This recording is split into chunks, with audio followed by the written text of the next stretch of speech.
Hola, la fábrica de la duda. Queremos saber cómo funciona la realidad. No queremos ser tontos, no queremos creer todo tipo de mitos y tonterías. Queremos hechos. Queremos saber dónde estamos, qué nos pasa y hacia dónde vamos. Cuando buscamos conocimiento, recurrimos a los hechos. No recurrimos a la mitología. La mitología es algo que se inventa la gente. No nos interesan los mitos. Nosotros recurrimos a la ciencia, porque la ciencia es la institución de los hechos verdaderos. No hay lugar para la mitología y la ciencia, ¿verdad? ¿Y si la ciencia también es un mito formado en determinadas circunstancias históricas?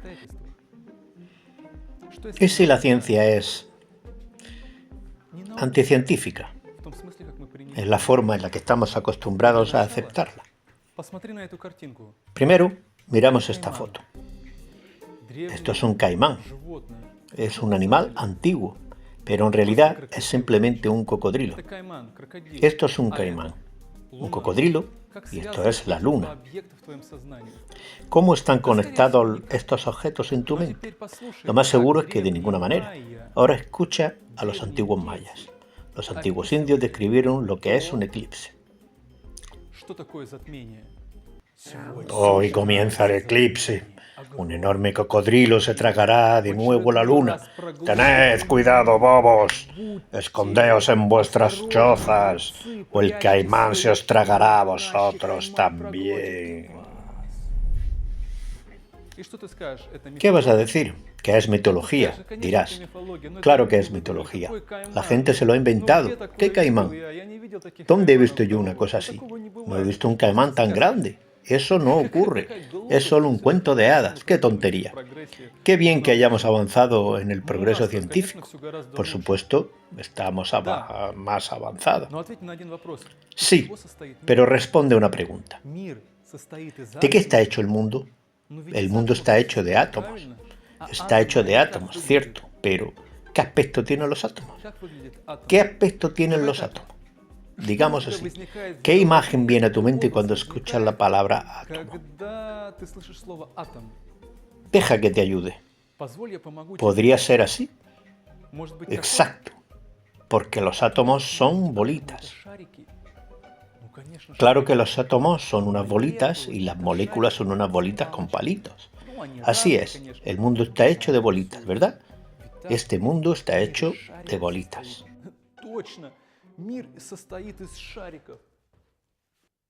¿Sí? Bolitas pequeñas redondas. ¿Tú crees eso, no? Me vas a decir que son otras bolitas. No son como globos. Pero no son globos. ¡Qué estupidez! Espera un momento. ¿Recuerdas que en el primer vídeo hablamos del caleidoscopio? ¿De cómo funciona la realidad? He dicho, abrámoslo y veamos de qué está hecho. Estas pequeñas cositas son cristalitos, pero cualquier persona que busque conocer la realidad que le rodea se hará la pregunta, ¿de qué está hecha esta cosita? ¿De qué está hecho esto? Si queremos descubrirlo, hay que desmontarlo. ¿Y qué nos ayudará a desmontar la realidad? Pues un microscopio, por supuesto. Aquí está nuestro microscopio. Vamos, tomamos la realidad, la ponemos en un muñón, cogemos el microscopio y ¡adelante!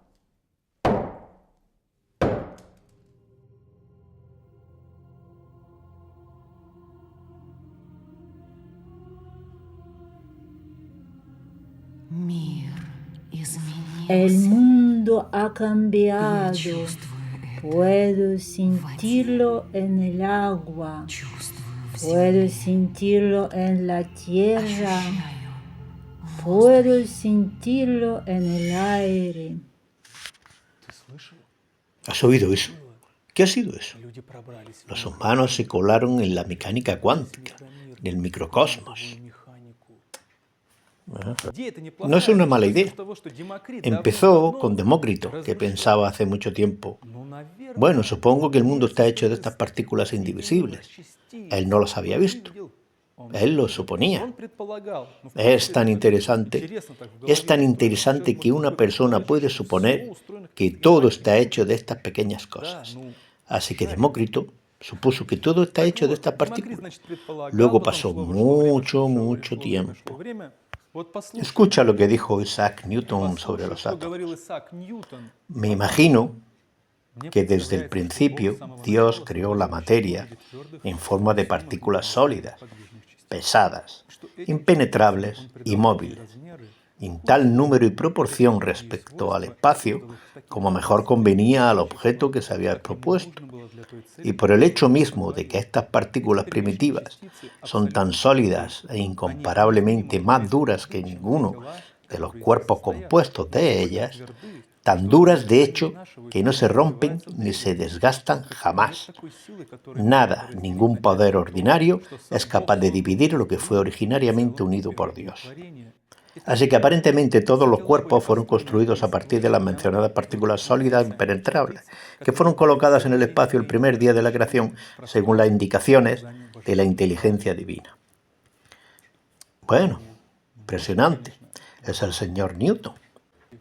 En 1808, en Londres, se publica el primer volumen de un nuevo sistema de filosofía química escrito por el señor John Dalton, profesor en Manchester. Un biógrafo de Dalton dijo de él: Dalton era un atomista hasta la médula y estaba profundamente convencido de que las ideas de Newton eran correctas.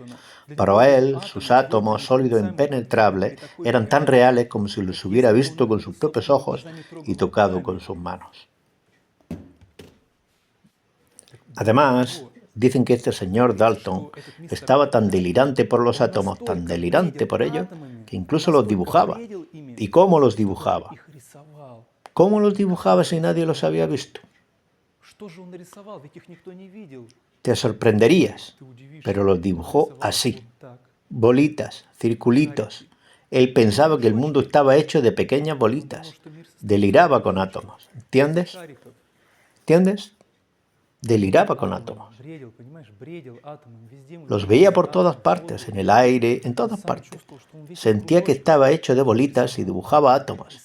Ese señor John Dalton dibujaba átomos.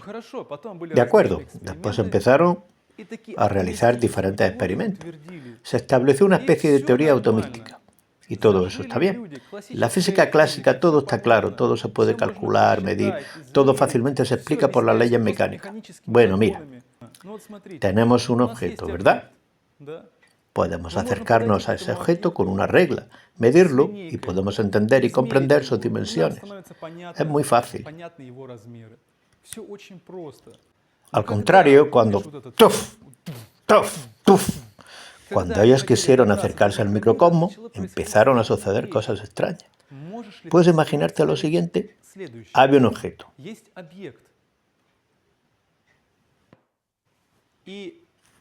Tú quieres medirlo, entender de qué tamaño es. ¿Qué es? ¿Qué es esto? Lo miras y el objeto es de una manera, pero cuando apartas la mirada es diferente.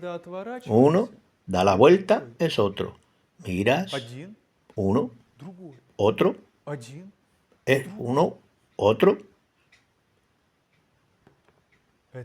Es el mundo de la mecánica cuántica, el microcosmos. ¿De qué se trata? Lo que ocurre es que cuando un científico quiere medir, por ejemplo, un electrón,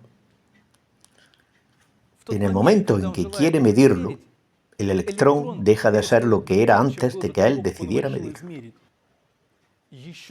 Otra vez, en el momento en que un científico quiere medir un electrón, el electrón deja de ser lo que era antes de que el científico decidiera medirlo. Es decir, este electrón se convierte de partícula en una onda. ¿Cómo es posible? Imagina que te acercas a una mesa. Es una mesa, pero cuando decides medirla, ya no es una mesa. No se sabe qué es. En la escuela nos enseñaron que el electrón es a la vez una partícula y una onda. Una partícula y una onda. Dime, por favor, ¿qué te imaginas cuando oyes la palabra partícula? ¿Qué imagen te viene a la mente? ¿Qué es? Cuando digo partícula, ¿qué aparece en tu mente? A lo mejor un cristalito de azúcar, una miguita de pan, O tal vez una pequeña mota de polvo o una bolita diminuta, como la espuma sintética. ¿Qué surge en tu mente? En realidad, a cada persona le viene a la cabeza miles y miles de imágenes, cada uno diferente. ¿Y qué te imaginas cuando oyes la palabra ola? ¿Una ola como esta? O tal vez como esta. O a lo mejor como esta. Según Bohr, la causa fundamental de nuestras dificultades es que, de hecho, los términos partícula, onda y similares que utilizamos para describir las propiedades de los microobjetos, como el electrón, son palabras del lenguaje ordinario, formadas en el proceso de dominar el mundo de los macroobjetos que nos rodean. El electrón no es ni una onda ni una partícula y, estrictamente hablando, no tiene análogos en el mundo de nuestra experiencia cotidiana. Pero, sin embargo, nos vemos obligados a describirlo en los términos apropiados. La situación de determinar la esencia del verdadero nombre del electrón se asemeja, en cierto modo, a la dificultad de determinar el verdadero nombre del gato en los poemas de Eliot. Volveremos al gato más adelante.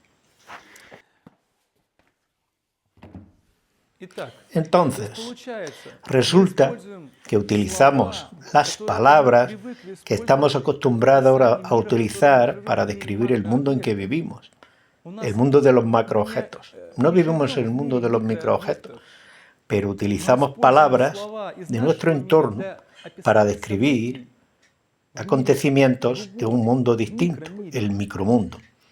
¿Y cuál es la dificultad? Es que cuando decimos partícula y onda, no es la partícula y la onda que te imaginas en tu cabeza. Ni siquiera está claro qué es lo que es. Entonces, estamos diciendo que el mundo está hecho de partículas, que el mundo está hecho de partículas y ondas, que estas ondas son bolitas que se comportan de una manera extraña. ¿Cómo los propios físicos lo describen utilizando este lenguaje imperfecto? ¿Cómo ellos describen la realidad? Veamos el vídeo de con el estimado señor Semihatov describe el espacio en el lenguaje de las partículas. Todas las partículas del mundo, por razones que solo podemos adivinar, se dividen en dos clases, fermiones y bosones, y se comportan de forma categóricamente distinta, desempeñan papeles completamente diferentes. Los fermiones son de lo que está hecho todo, toda la materia, absolutamente todo, tú y yo, y la mesa, el bolígrafo en mis manos, el aire, el papel, todo está hecho de fermiones. Resulta que los fermiones son terribles individualistas. Dos fermiones no pueden sentarse juntos en el mismo lugar. Esa es la razón por la que existe toda la química. Todos los fermiones odian a los de su especie. Si los electrones no se odiaran, todos se sentarían cerca del núcleo, todos en la misma órbita y no habría ninguna diferencia química en las propiedades de las capas de electrones de los átomos y no existiría química en absoluto. ¿Y qué pasaría con los núcleos?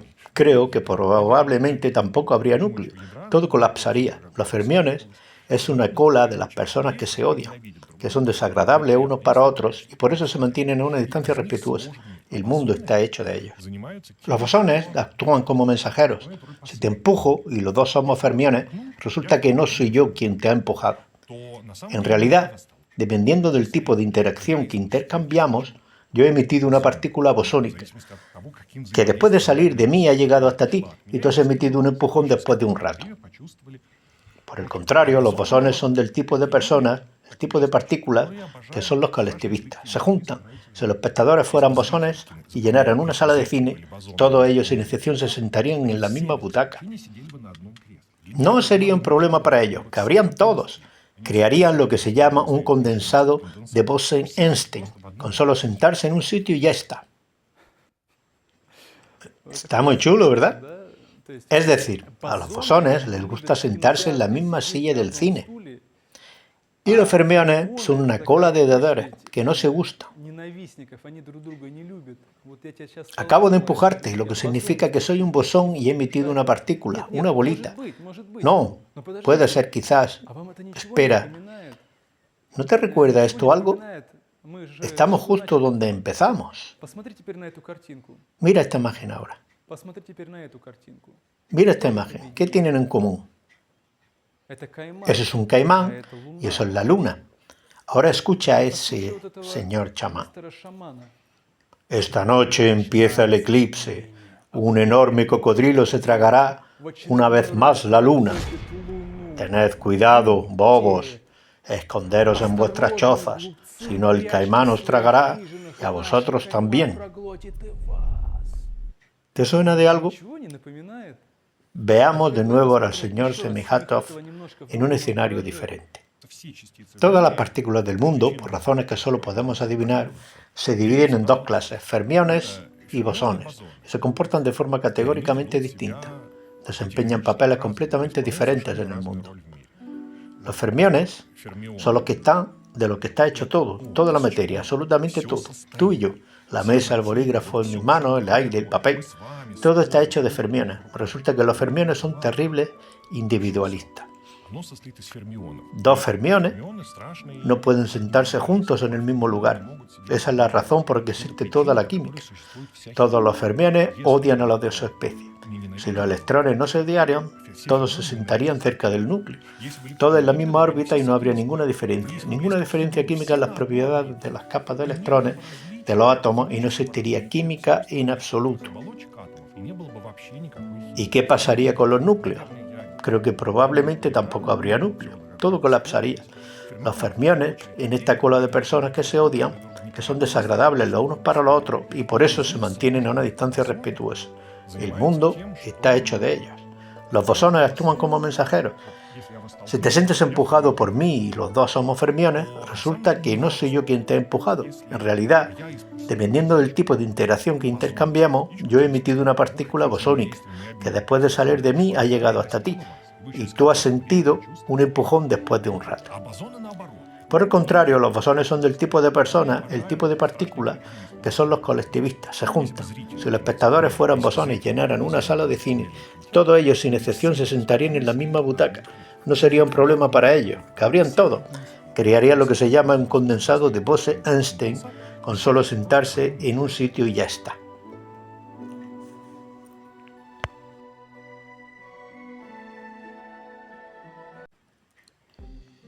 Así que queremos tratar con la realidad.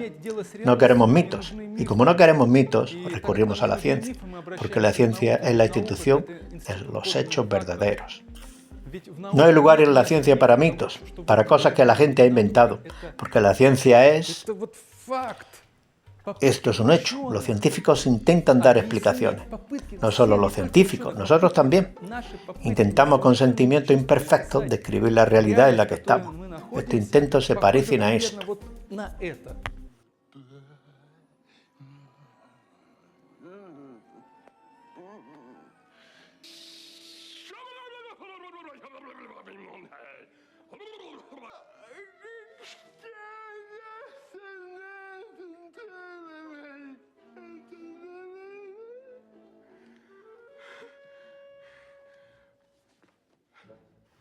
Literalmente a la lengua le cuesta moverse, porque todo no es eso. No es eso. Cada uno intenta describir la realidad en la mejor manera, de acuerdo con su forma histórica de pensar y su lenguaje describe la realidad. ¿Pero qué es la realidad? ¿Y cuál es la mejor lengua para describir la realidad en la que nos encontramos? Leamos una declaración de un físico notable, el señor Hinchy, de su libro Las alas de Fénix. Hay una interpretación del principio de adicionalidad, diferente de la de Bohr. En el curso del experimento no es el dispositivo el que afecta al mundo, sino que el sistema cuántico estropea el dispositivo. Para decirlo en un lenguaje menos técnico, el mundo es mágico y está lleno de misterio. La mujer maya, la hechicera, crea magia y engaño interactuando directamente con el mundo cuántico real, que contiene inagotable profundidades oscuras que nosotros solamente podemos crearnos la ilusión y un espejismo. Muchas gracias. Eso fue La Fábrica de Dudas. Reflexiona, piensa, siempre lleva contigo un microscopio, porque hay que entender cómo funciona la realidad. Te deseo lo mejor.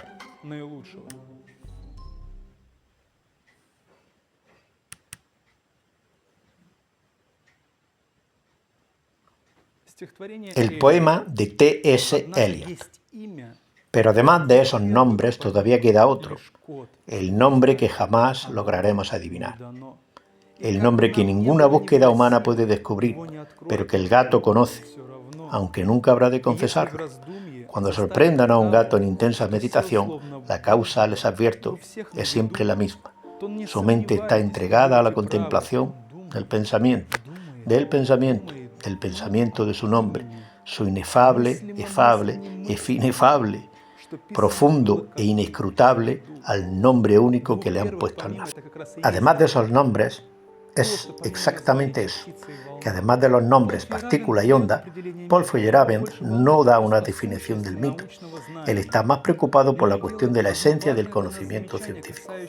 Pero hace una observación importante para nosotros sobre la naturaleza del mito, hablando de la superioridad de la cosmovisión mitológica sobre la científica.